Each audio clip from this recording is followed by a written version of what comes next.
أنفسنا ومن سيئات أعمالنا من يهده الله فلا مضل له ومن يضلل فلا هادي له ونشهد أن لا إله إلا الله وحده لا شريك له ونشهد أن سيدنا محمدا عبده ورسوله صلی اللہ علیہ وعلى آلہ وأصحابہ وأزواجہ وذریاتہ وبارک وسلم تسلیما کثیرا اما بعد اعوذ باللہ من الشیطان الرجیم بسم اللہ الرحمن الرحیم النبی اولی بالمؤمنین من انفسہم وازواجہ امہاتہم صدق اللہ العظیم۔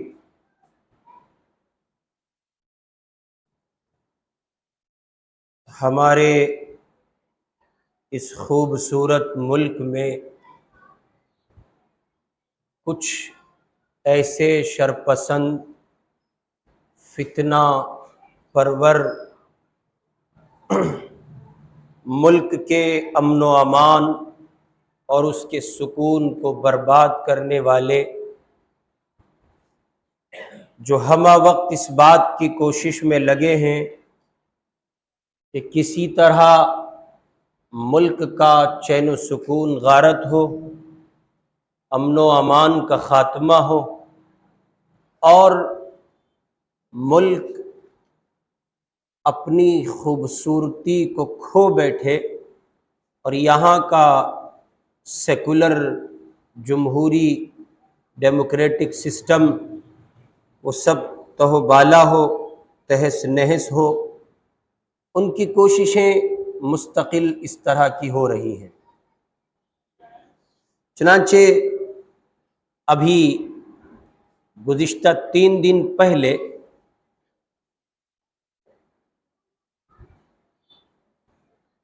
کرناٹک جو ہمارے اس ملک کی ایک ریاست ہے، وہاں کے ایک لیڈر نے میرے آپ کے آقا و مولا سید الرسل حضرت محمد الرسول اللہ صلی اللہ علیہ وسلم کی شان میں پھر گستاخی کی۔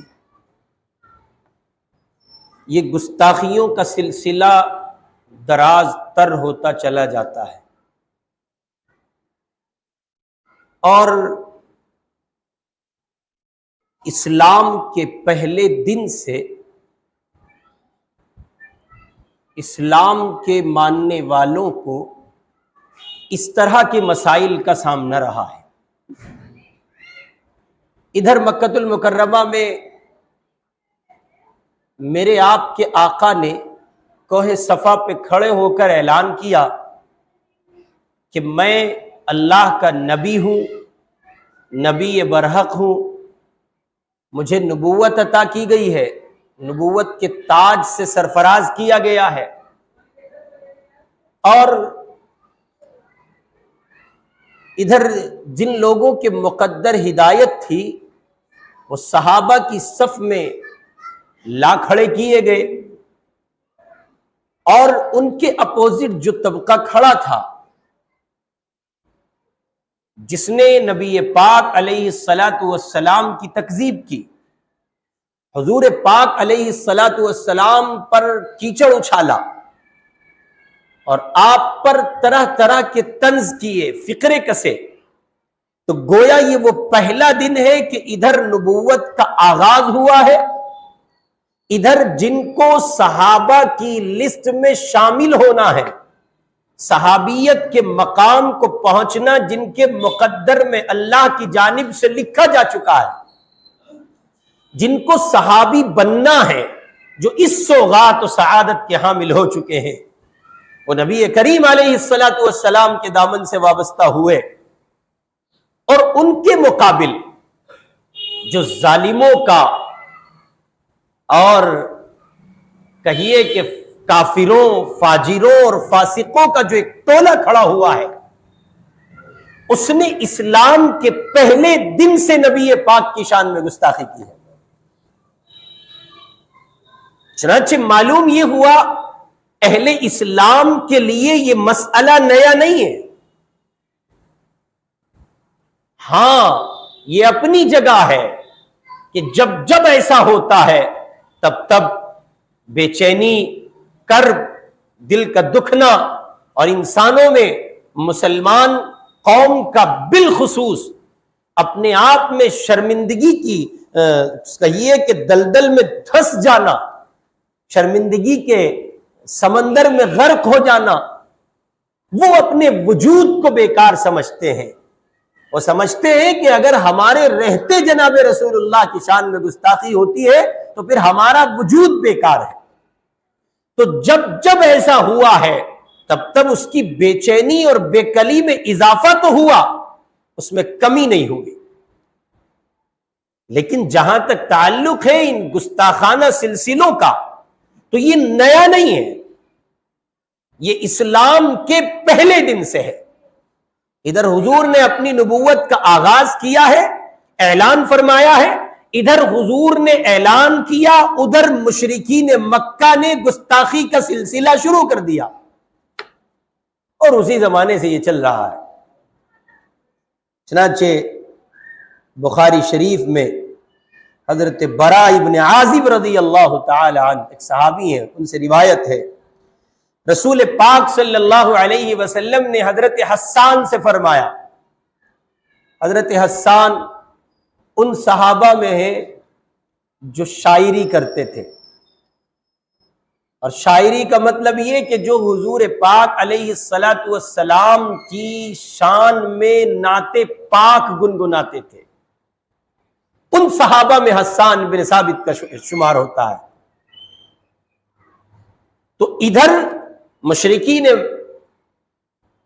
مدینہ نبی کریم علیہ السلام کی ہی جو کرتے ہیں، وہ نبی پاک کی شان میں گستاخانہ اشعار کہتے ہیں، ادھر حضور حضرت حسان کو مخاطب کر کے یہ بات کہتے ہیں، حسان اٹھو، تم مشرکوں کی ہی جو کرو، یعنی تمہیں اللہ تعالیٰ نے اشعار کہنے کی صلاحیت عطا کی ہے، تم شاعری کر سکتے ہو، وہ تمہارے نبی کی تکذیب کرتے ہیں، تم اپنے نبی کی تصدیق بیان کرو، وہ تمہارے نبی کو برا بھلا کہتے ہیں، تم اپنے نبی کی خوبیاں بیان کرو، وہ تمہارے نبی کو جادوگر کہتے ہیں، تم اپنے نبی کی سچائی، اس کی صداقت، اس کی دیانت کو بیان کرو، وہ تمہارے نبی کو جھوٹا کہتے ہیں، تم اپنے نبی کی سچائی کے نظام کو واضح کرو، وہ تمہارے نبی پر طرح طرح سے کیچڑ اچھالتے ہیں، تم اپنے نبی کے دفاع میں اترو اور جو کچھ کر سکتے ہو اپنے نبی کے لیے وہ کرو۔ چنانچہ مسجد نبوی بھری ہوتی، یا صحابہ کی موجودگی ہوتی، حضرت حسان کو بلایا جاتا، وہ منبر پہ جلوہ افروز ہوتے اور حضور کی شان میں نعت پڑھتے۔ گویا دفاع کا یہ ایک پہلو، دفاع کا یہ ایک قدم جناب نبی کریم صلی اللہ علیہ وسلم کی موجودگی میں، اور اس کے بعد حضور علیہ السلام فرماتے ہیں وَجِبْرِيلُ مَعَكَ۔ آپ نے حضرت حسان سے فرمایا، حسان تمہارے نبی کی مشرکین نے ہی جو کی ہے، تم اٹھو اور ان نازیبہ کلمات کا جواب دو، جبریل تمہارے ساتھ ہے۔ نبی پاک کی شان کی بات ہے، حضور کے مقام کا مسئلہ ہے، اللہ کے نبی علیہ السلام کے ناموس کے تحفظ کا مسئلہ ہے۔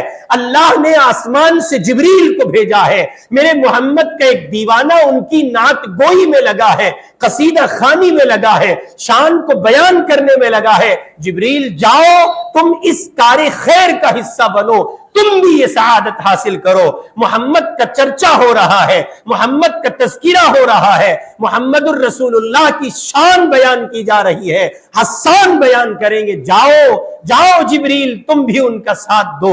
نبی پاک علیہ السلام نے فرمایا جبریل تمہارے ساتھ، اور یہ رسول پاک صلی اللہ علیہ وسلم کے ناموس کے تحفظ کا پہلا اسٹیپ ہے، آخری نہیں ہے، بڑا بھی نہیں ہے، بہت چھوٹا اسٹیپ ہے۔ اگر آپ اشارے سمجھتے ہوں تو میں پھر کچھ اشارے دوں گا، ان کو سمجھیں، اور اگر نہیں سمجھتے ہو تو ویسے مجھے دیکھ لیں، خالی دیکھ لیں مجھے، میں سمجھ جاؤں گا کہ نہیں آپ سننا نہیں چاہتے ہیں۔ کیونکہ بڑا عجیب لگتا ہے جب کوئی آ کے یہ کہے، یا میں کسی سے جا کے کہوں، کوئی مجھ سے آ کے کہے بحیثیت مسلم، اور میں کسی سے جا کے کہوں بحیثیت مسلم، کوئی اپنا بڑا سمجھ کے مجھ سے کہے اور میں اپنا بڑا سمجھ کے کسی سے کہوں رسول اللہ کی شان میں گستاخی ہو رہی ہے، کیا کیا جائے؟ بڑا عجیب لگتا ہے جب یہ سوال کسی سے ہوتا ہے، کیا کیا جائے؟ آپ کو نہیں پتا کیا کیا جائے؟ آپ سے پوچھتا ہوں، آپ کو نہیں پتا کیا کیا جائے؟ آپ کو نہیں پتا؟ کسے نہیں پتا؟ عبداللہ ابن ام مکتوم کو پتا تھا کیا کرنا ہے۔ حضور علیہ الصلوۃ والسلام نے فرمایا مدینے میں ایک یہودی ہے جو نبی پاک کی شان میں گستاخی کرتا ہے۔ حضور نے اعلان فرمایا کون ہے جو مجھے اس سے نجات دلائے؟ میں محمد اس کی جنت کا وعدہ کرتا ہوں۔ نابینا صحابی دیکھ نہیں سکتے، بینائی سے محروم ہے، رات کی تاریکی میں اس کمینے کا پتہ لگانے کے لیے نکلے ہیں۔ کسی نے پوچھا ہے عبداللہ ابن ام مکتوم کو روک کر، تم کہاں چلے ہو؟ دیکھ نہیں سکتے ہو، بینائی سے محروم ہو، کہاں جاؤ گے؟ کیسے کرو گے؟ عبداللہ ابن ام مکتوم کے ایمانی جذبات کا اندازہ لگائیے۔ عبداللہ ابن ام مکتوم نے کہا میرے آقا کے ناموس کا مسئلہ ہے، یا آج وہ ظالم نہیں ہے یا آج عبداللہ کا وجود نہیں ہے۔ تو یہ تو سوال بے معنی ہو جاتا ہے نا جب ہم اور آپ یہ کہہ دیتے ہیں کہ صاحب کرنا کیا ہے۔ اور عجیب بات یہ ہے کہ ہمارے یہاں جو کرنے کے کام اس سلسلے میں ہیں وہ بھی نہیں کیے جاتے ہیں۔ بہرکیف میں نے روایت پیش کی آپ کی خدمت میں، حضرت حسان کو حضور نے دفاع کا حکم فرمایا، اور امت کو رسول اللہ کے دفاع کا یہ جو حکم دیا گیا یہ خود امت کے حق میں درجات کی بلندی کا سبب ہے۔ یعنی اس کا یہ مطلب ہرگز نہیں ہے کوئی بندہ یہ سمجھنے لگے کہ صاحب حضور کے ناموس کے لیے ہم اٹھیں گے تو حضور کی عزت بچے گی، ایسا تو نہیں نا۔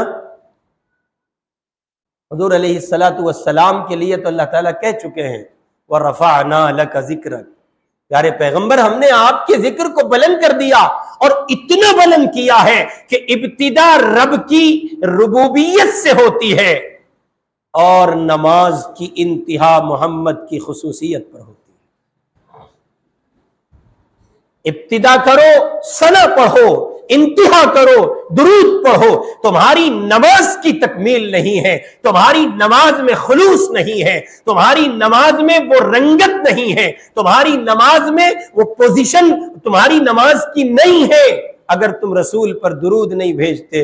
ابتدا ثنا سے کرو اور انتہا محمد الرسول اللہ پر درود بھیج کر کرو۔ جہاں تک تعلق ہے حضور علیہ الصلوۃ والسلام کے ناموس کی حفاظت کا، تو اللہ پاک کو اپنے نبی کی عزت کے تحفظ کے لیے کسی کی ضرورت نہیں ہے۔ یا کسی کی ضرورت ہے؟ کسی کی ضرورت نہیں ہے۔